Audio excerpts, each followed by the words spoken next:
Welcome, everyone. This is the first time the trustees have met on campus since May 9th.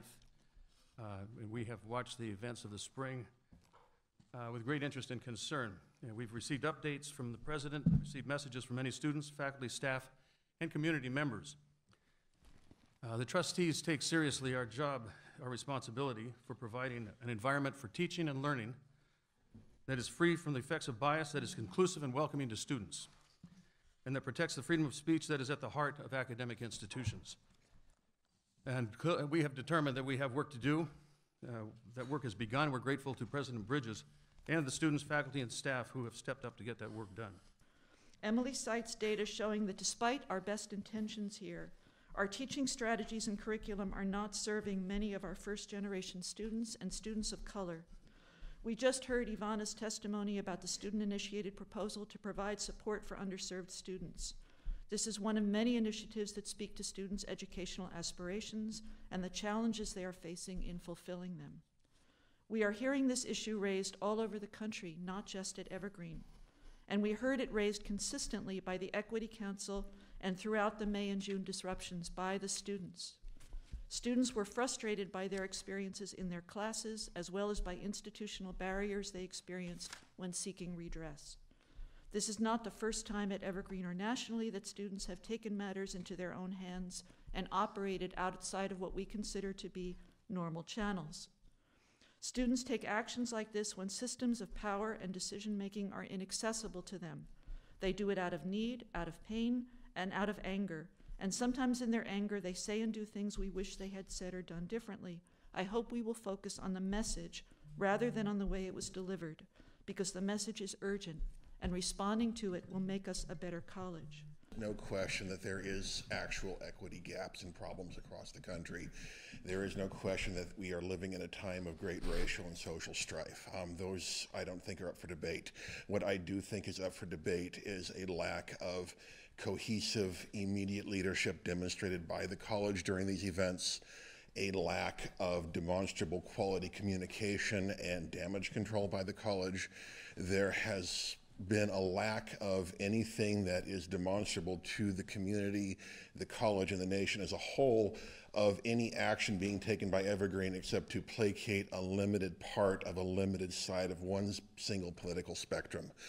I don't agree with the behavior that has been shown on the campus, and unlike what Anne Fischel has said, I think it is important to focus on the way this was handled. I totally understand that people are upset, but I don't think this was handled in the right way at all. And this behavior has actually been encouraged. And because of this, I feel like people are becoming more violent, and the campus is becoming more of an unsafe place. I have been to several meetings to speak.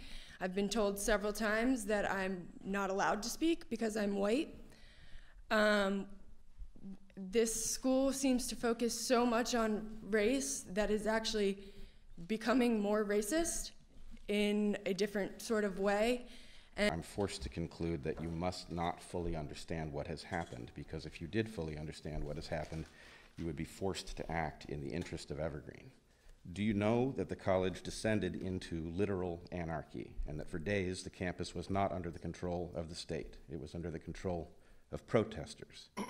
That there were assaults, there were batteries, there was pressure not to report crimes to the police. People were, by the legal definition, I believe, kidnapped and imprisoned. That included faculty members and administrators. Others were hunted on the campus. That lawless bands roamed the campus unimpeded. Police were physically and intentionally blocked by protesters. Police were cruelly, systematically, and personally taunted. They were humiliated and forced to stand down by the president. Students that held different opinions were, by the protesters' own analysis, stalked, harassed, and doxxed, meaning that their names, pictures, and addresses and phone numbers were distributed online. Do you know that concessions made under intimidation and threat during the protest are now being enacted by the college? That includes mandatory bias training for all faculty. This has come about by an agreement between the faculty union, the administration, and protesters. It was not discussed with the faculty. The student code of conduct is now being revised in response to demands by those in violation of that very code. Do you know that although the code of conduct is supposed to protect all of us, that Dr. Bridges decided to selectively suspend it, giving some students license to threaten others based on their participation in the protest? Because everyone's goal is to have an equitable campus. I heard that like one of the victories that we won were for teachers to have diversity training and sensitivity training, which is not a loss by anybody's vision. I think we should all be aware of how higher education, liberal arts higher education in particular, is being targeted by the far right nationally, and how inevitably Evergreen would be set in the sights of movements like that. And to not forget in the media coverage and what the Board of Trustees is saying is that we were threatened with a massacre, a school shooting on campus by the far right.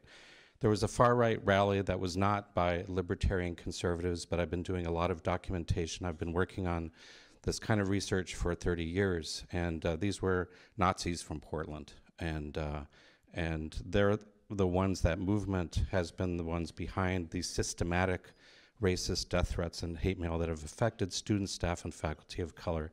The problem is that the perspectives of students, staff, and faculty of color have not been listened to for many years.